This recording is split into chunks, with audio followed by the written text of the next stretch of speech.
त्यांच्या दोघांची आज निवड झाली आहे. मी काँग्रेस पक्षातर्फे या दोघांचं अभिनंदन करतो आणि अमरावती शहराच्या विकासासाठी तुम्ही दोघेही लोक काम करणार. विकासामध्ये मी तुमच्यासोबत राहू आणि शहराच्या विकासासाठी सोबत राहू. तर शहराच्या विकासाच्या विरोधात किंवा शहराला जर नुकसान करण्यासारखं असलं तर तुमच्या विरोधात राहू.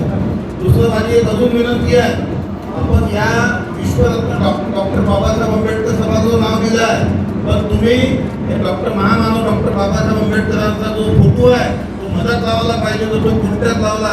म्हणून पुढच्या आमसभेमध्ये याची दुरुस्ती करण्यात यावी हे लक्षात ठेवा.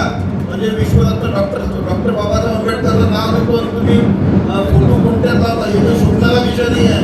म्हणून पुढच्या आमसभेमध्ये हे बाबासाहेबांचा फोटो आम्हाला येणं पाहिजे.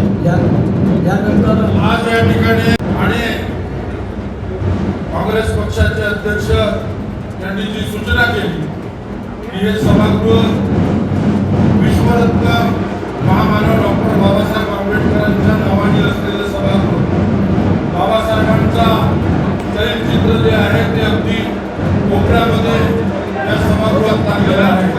म्हणून ते यद्यपि ठिकाणी बंदस्थानी असावं अशी आमची मागणी आहे. येणाऱ्या सभेमध्ये ही दुरुस्ती प्रशासनाने करून घ्यावी अशी प्रशासनाला विनंती आहे.